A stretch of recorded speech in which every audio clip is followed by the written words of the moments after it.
So तपाईँले फेसबुकमा एउटा रिल अपलोड गर्नुहुन्छ, तर सेम रिल पछि गएर 3-4 वटा एक्स्ट्रा बनेर अपलोड भइदिन्छ। तर यो समस्या कसरी? सो तपाईँको पनि यही समस्या भइरहेको छ भने तपाईँको अडियन्स, तपाईँको फलोवर, तपाईँको साथीभाइहरूले एउटै रिलमा 3-4 पटक रियाक्ट गर्नु पर्दाखेरि एक समयपछि बोर भइदिन सक्छन् र तपाईँलाई अनफलो नै गर्न सक्ने सम्भावना पनि हुन सक्छ।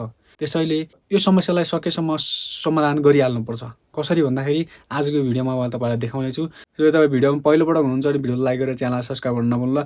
सो साइडमा आएकोलाई स्क्रिन सेयर र यहाँनिर देख्न सक्नुहुन्छ एउटा बसन्त साई जाजरकोटी चेली नामक एउटा बहिनीको फेसबुक पेजमा यो समस्या मैले भेटाएको छु।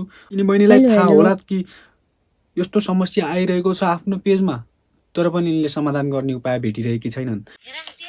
जाजरकोटी चेली बहिनी, यो तपाईँ चिन्नुहुन्छ भने भिडियो बहिनी कहाँ पुर्याइदिनु होला। रिल सेक्सनमा आएपछि तलतिर स्क्रोल गर्छु म, यहाँ देख्न सक्नुहुन्छ यत्रो समस्या। यहाँ देख्न सक्नुहुन्छ यसरी एउटै रिल 3-4 पटक अपलोड भइरहेको छ। कुनै रिल त एउटा मात्रै अपलोड भएको छ। यो किन कसरी भन्दाखेरि म तपाईँलाई अगाडि अहिले पछाडि भन्छु। र अब जान्छौँ यहाँनिर क्रिएट रिल अप्सनमा। जस्तै तपाईँलाई स्याम्पलको लागि देखाउन गइरहेको छु यो समस्या कसरी आउँछ भन्दाखेरिमा। त्यससँग मैले एउटा सर्ट सेकेन्ड लगभग 24 सेकेन्डको भिडियो अपलोड गर्छु। यहाँनिर तपाईँलाई यो समस्या सल्भ गर्नको लागि यो फिचर्स देखिन्न। मेरो मतलब तपाईँले 3-4 सेकेन्डको अथवा 1 मिनटभन्दा तलको रिल्समा यो समस्या देख्नुहुन्न।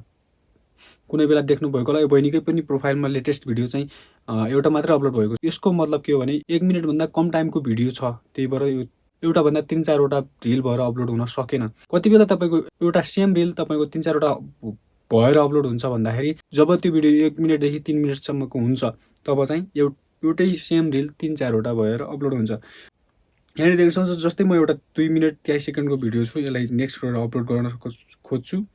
देख्न सक्नुहुन्छ यो चाहिँ बिजुलीको पोल ठडाउन लागेको छ, यो त देख्न सक्नुहुन्छ। तब मैले यहाँनिर समस्या चाहिँ भेट्छु। Create a playlist from your video, यो अप्सनलाई चाहिँ तपाईँले सधैँभरि अफ गरिदिनु पर्ने हुन्छ। यहाँनिर भनेको छ रिल्स ओभर 3 मिनट्स, 3 मिनटसम्मको भिडियो चाहिँ अपलोड गर्न पर्दाखेरि यो अप्सनलाई अफ गरिदिनु होला। चाहिँदैन होइन, किन अन गर्नु पऱ्यो? यसले गर्दा नै हो तपाईँको चाहिँ 3 वटाभन्दा बढी भिडियो अपलोड हुने। यहाँबाट अर्को एउटा फिचर पनि छ, create a shorter version from यो भिडियो भनेको छ। यसलाई पनि यो अप्सनलाई पनि डिसेबल गरिदिनु होला तपाईँले है त। देख्न सक्नुहुन्छ यो अप्सन मेरोमा डिसेबल नै छ। यसलाई इनेबल कहिले पनि नगर्नु होला। यसलाई र अनि माथिको क्रिएट अ प्लेलिस्ट, यो दुईवटा अप्सनलाई जहिले पनि तपाईँले अफ गर्नुपर्ने हुन्छ, डिसेबल गर्नुपर्ने हुन्छ। यदि तपाईँले कुनै पनि रिल अथवा आफ्नो फेसबुक एकाउन्टमा रिल अथवा भिडियो अपलोड गर्दै हुनुहुन्छ भने यी दुईवटा अप्सन चाहिँ तपाईँले मेन गरी ध्यान दिनुपर्ने हुन्छ। अरू त छँदैछ होइन, मोनेटाइजेसन सेक्सन के छ के त्यो तपाईँले लोकेसन ट्याग कोलाबरेटर सब तपाईँले आफूले ध्यान दिनुपर्ने कुरा हो। र आजको भिडियोमा यति नै।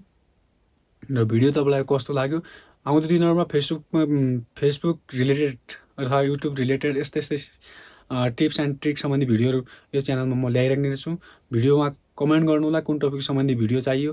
तपाईँको कमेन्टलाई मध्यनजर गर्दै म आउँदो दिनहरूमा अर्को भिडियो यस्तै ल्याउने प्रयास गर्नेछु। So thanks for watching, see you next video, let's by.